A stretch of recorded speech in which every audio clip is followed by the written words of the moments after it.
Assalamualaikum warahmatullahi wabarakatuh. Waalaikumsalam warahmatullahi wabarakatuh. Pertama-tama marilah kita panjatkan puji syukur atas kehadirat Allah Subhanahu wa taala yang telah memberikan rahmat dan hidayahnya kepada kita semua sehingga kita dapat berkumpul di tempat yang insya Allah penuh barokah ini dalam keadaan sehat walafiat.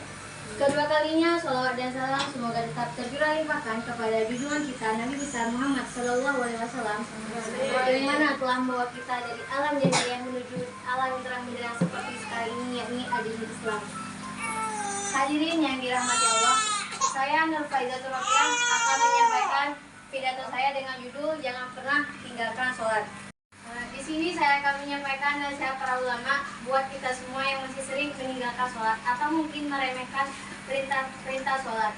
Bahkan hingga saat ini mungkin masih ada yang meninggalkan sholat.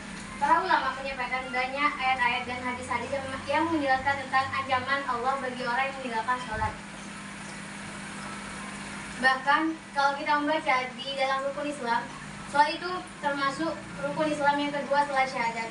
Artinya akan ditolak Islam dari seorang walaupun ia mengatakan asyhadu an la ilaha illallah wa asyhadu anna muhammadar rasulullah, tetapi ia tidak melaksanakan sholat secara sengaja tanpa uzur yang diperkenankan. Bahkan dalam Quran Allah berkali-kali memberikan ancaman, di antaranya yakni fawailul lil musallin alladzina hum an sholatihim sahun. Celaka bagi orang yang sholat, yaitu orang yang lalai terhadap sholatnya. Apa maksud lalai di sini? Dia udah sholat tetapi sholatnya asal-asalan. Orang yang sholatnya tidak khusyuk. Orang yang sholatnya kadang dia lakukan, kadang dia tinggalkan.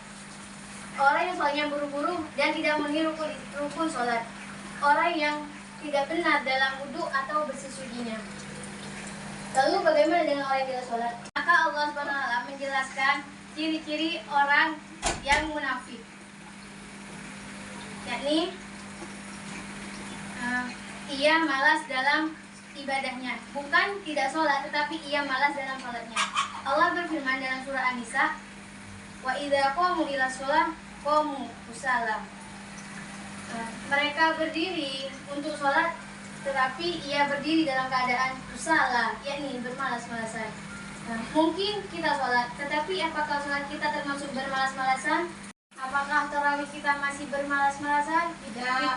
Kita mencari sholat tarawih dengan hitungan 15 menit selesai, yakni antara 20 hingga 11 rakaat. Jangan sampai kita termasuk orang yang sahur, yakni lalai walaupun sholat. Dan jangan sampai kita termasuk orang yang kusala, yang kita bermalas-malasan meskipun kita menjalankannya. Alhamdulillah, berarti kita ini masih termasuk orang-orang yang munafik. Hadirin yang dirahmati Allah, sholat adalah satu-satunya ikatan antara kita dengan Allah. Sholat adalah satu-satunya ikatan antara kita dengan langit. Sehingga ketika kita meninggalkan sholat satu kali saja, berarti kita telah memutuskan hubungan kita dengan Allah Subhanahu wa taala. Lalu bagaimana kita akan mendapatkan pertolongan dari Allah Subhanahu wa taala sementara kita sendiri sudah memutuskan hubungan kita dengan Allah Subhanahu wa taala? Seperti ketika kita memutuskan hubungan dengan seseorang, bagaimana kita mengharapkan seseorang tersebut membantu kita? Di sini lagi contohnya, yakni misal seperti seorang perempuan yang berpisah dengan mantan suaminya. Bagaimana ia akan meminta nafkah kepada mantan suaminya itu? Begitu juga dengan kita dengan Allah. Jika ikatan kita sudah kita putuskan, bagaimana kita meminta rezeki kepada Allah? Bagaimana kita meminta perlindungan kepada Allah?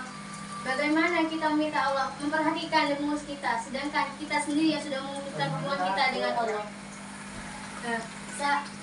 Salah satu pesan ulama yakni satu-satunya ikatan kita dengan Allah yakni as-sholat.